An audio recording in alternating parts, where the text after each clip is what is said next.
عمران خان صاحب इनकी कोई भी बात नहीं मान रहे। ऐसी बात जो कि बुनियादी तौर पर गलत है, असूली तौर पर गलत है, जो झूठ पर मबनी है, इमरान खान ऐसी कोई बात मानने के लिए तैयार नहीं है। उनकी जितनी भी मिन्नत समाजत करके देख लिया, उनको बहुत सारे पैगामात भी गए, बहुत सारे जरगे भी गए और बहुत सारे कॉमन फ्रेंड्स को भी इस्तेमाल किया गया, फैमिली फ्रेंड्स को भी इस्तेमाल किया गया, फैमिली मेंबर्स को भी अप्रोच किया गया। लेकिन इमरान खान कहते हैं कि उनकी बात अगर गलत है तो वो बिल्कुल माफ़ी भी मांगेंगे, माजरत भी करेंगे और आगे बढ़ने की भी बात करेंगे। लेकिन अगर वो सही कह रहे हैं, वो हक पर हैं, सच पर हैं और दूसरा फरीक उनके मुखालिफिन जो हैं वो गलत हैं, तो फिर माजरत वो करें, हम नहीं करेंगे।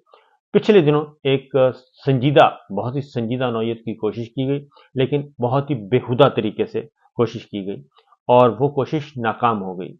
और वो बरसरेआम जब वो नाकाम हुई तो फिर बरसरेआम आके DGISPR ने कहा कि जनाब 9 मई के मामलात में आप माजरत कर लें और 9 मई के मामलात में माजरत करें तो हम आगे बढ़ सकते हैं। तो ये सवाल ही पैदा नहीं होता। इमरान खान साहब कहते हैं जब हमने 9 मई किया ही नहीं तो फिर माजरत किस चीज़ की जाए। 9 मई जिन्होंने किया है माजरत वो करें, जिन्होंने करवाया है माजरत वो करें और जुडिशल कमीशन बनाएं, तहकीकात करें। तहकीकात में दूध का दूध और पानी का पानी हो जाएगा तो आपको अंदाज़ा हो जाएगा कि कौन सही है और कौन गलत है। लिहाजा इमरान खान साहब ने पहली खबर ये है कि जेल से बैठकर बिल्कुल इनकार कर दिया है और इमरान खान साहब ने ही नहीं बल्कि पूरी कोर कमेटी ने इनकार कर दिया है कि ये सिवाय ब्लैकमेलिंग के और कुछ नहीं है, कि जनाब हमारे खिलाफ और कुछ मिला नहीं, तमाम बेबुनियाद मुकदमात झूठे साबित हुए और अदालतें अब मान नहीं रही उन मुकदमात को और इन्होंने इतने अरसे से हमारे कारकुनान को, रहनुमाओं को जेलों में रखा हुआ है और 1 साल 1 महीने के बाद ये कह रहे हैं कि माजरत कर लें तो सारे मामला ठीक हो जाएंगे। लिहाजा ये चैप्टर हो गया क्लोज। अब उसके बाद आगे अब इस इंतकामी कार्रवाइयाँ शुरू हो गई हैं, दोबारा से पॉलिटिकल विक्टिमाइजेशन शुरू हो गई है और ताज़ा तरीन 2-3 दिन में जो कुछ हुआ वो आपके सामने है। लेकिन दफ्तर गिरा दिया, सील कर दिया, बाथरूम गिरा दिए, ये सारा कुछ हो रहा है और फिर एक नए रहनुमा इस्लामाबाद से आमिर मुगल साहब को गिरफ्तार कर लिया और उनके हाथ में कुछ भी नहीं था। इंसदाद दहशत गर्दी की अदालत में उनको पेश किया गया और ATA लगाया गया, इंसदाद दहशत गर्दी एक्ट की दफात लगाई गई और उनके हाथ में पता नहीं क्या क्या असलहा भी उनके हाथ में जाहिर कर दिया।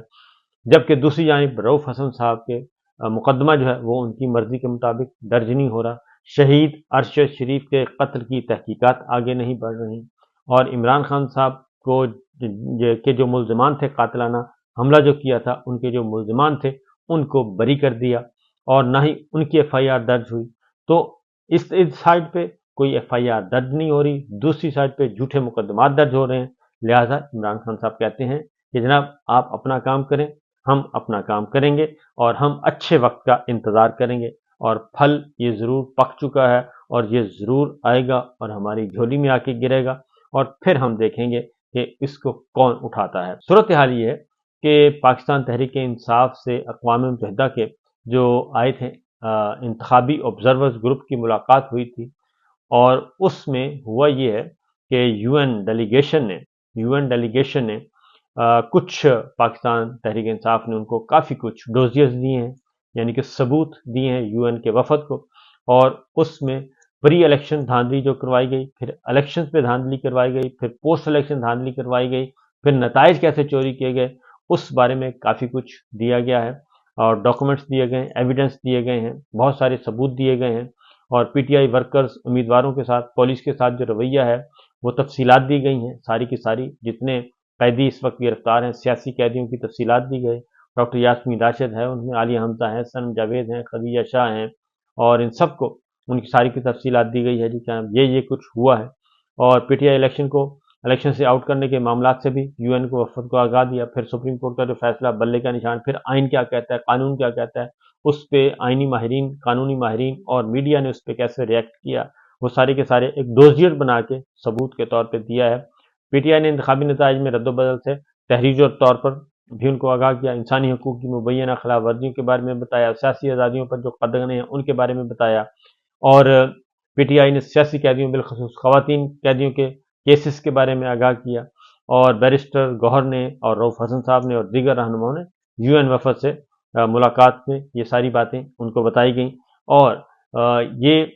وہ چیزیں ہیں جی جس کی وجہ سے جو وجہ بنے، کیونکہ UN کا وفد پاکستان تحریک انصاف کے مرکزی سیکریٹریٹ میں آیا تھا، اور ان کے ہوتے ہوئے پولیس آ گئی، ریڈ کر لیا، انہوں نے اپنی آنکھوں سے دیکھ لیا کہ پاکستان تحریک انصاف کے خلاف کس طریقے سے اسٹیٹ مشینری، حکومتی مشینری استعمال ہو رہی ہے، اور کس طریقے سے فورسز کا استعمال کر کے PTI کو دیوار کے ساتھ لگایا جا رہا ہے۔ اس وقت پاکستان تحریک انصاف واحد سیاسی جماعت ہے جو پورے ملک میں موجود ہے، اور سب سے زیادہ مقبول جماعت ہے، سب سے زیادہ ووٹ لیے،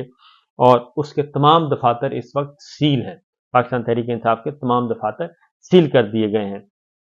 تو یہ اس لیے سب کچھ ہو رہا ہے، سیل اس لیے کی جا رہے ہیں کہ ان کے پاس اور کوئی آئینی اور قانونی راستہ ہے نہیں۔ پہلے پولیس گردی تھی، اب پولیس گردی کے ساتھ ساتھ پھر بیوروکریسی گردی آ گئی، پھر بیوروکریسی گردی کے ساتھ ساتھ الیکشن کمیشن گردی آ گئی، یعنی تمام جو کارٹیلز ایک بنا ہوا ہے پاکستان تحریک انصاف پاکستان کی عوام کے خلاف، اور وہ اس طریقے سے ایکٹ کر رہا ہے۔ اور حقیقت یہ ہے کہ UN وفد کے پاس ثبوت موجود، اور اس کے ساتھ یورپی یونین کا جو ڈیلیگیشن آیا تھا، ان کے پاس بھی کامن ویلتھ کا جو ڈیلیگیشن تھا، انٹرنیشنل آبزرور تھے، ان کی بھی رپورٹ ہے۔ تو وہ ساری رپورٹس اس بات پہ متفق اور متحد ہیں کہ جو کچھ ہوا اس میں ملٹری اسٹیبلشمنٹ انوالو تھی۔ یہ ہے اصل بات جس کی وجہ سے مسائل پیدا ہو رہے ہیں، اور اگر یہ اس معاملے کو اگر اچھے طریقے سے ہینڈل نہ کیا گیا، اور ابھی بھی 2 قدم پیچھے نہ ہٹا، ملٹری اسٹیبلشمنٹ پیچھے نہ ہٹی، تو نقصان جو ہوگا وہ پاکستان کے ساتھ ساتھ ملٹری اسٹیبلشمنٹ کا نقصان ہوگا، اور ملٹری اسٹیبلشمنٹ کو شاید پھر مسائل ہی مسائل ہوں، اور چونکہ بہت ساری چیزیں جو ہیں وہ ریکارڈ پر آ چکی ہیں، اور اسی لیے یہ کھیل کھیلا گیا، اور پاکستان تحریک انصاف کا جو دفتر ہے وہ بھی ڈیمالش کیا گیا، اور اس کے علاوہ اور کوئی مقصد نظر نہیں آتا۔ پاکستان تحریک انصاف کو جلسے کی اجازت نہیں مل رہی تھی، اور یہ لاہور ہائی کورٹ میں پٹیشن فائل کی گئی، اسلام آباد ہائی کورٹ میں پٹیشن فائل کی گئی، اور اس پہ بھی ابھی ایکٹ ہونا ہے۔ اس کا ایک ہیئرنگ ہو چکی ہے جی، اور اس میں توہین عدالت کی درخواست دی گئی ہے، کیونکہ اسلام آباد ہائی کورٹ نے تو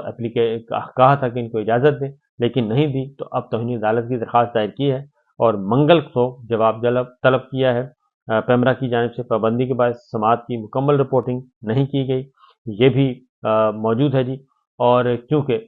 پاکستان تحریک انصاف کے ساتھ ساتھ عدلیہ کو بھی منع کر دیا گیا ہے، عدلیہ کو بھی منع کیا جا رہا ہے، میڈیا کو بھی منع کیا جا رہا ہے، عدلیہ کو کہا جا رہا ہے آپ بولے نا، بالکل اپنا منہ بند رکھیں، اور جو کچھ کرنا ہے بس آرڈر پاس کر دیا کریں، اس کے بعد ہم جانیں اور آرڈر جانیں، ہم مانیں یا نہ مانیں یہ ہمارا کام ہے، یہ کہا جا رہا ہے عدلیہ کو بھی اور میڈیا کو بھی۔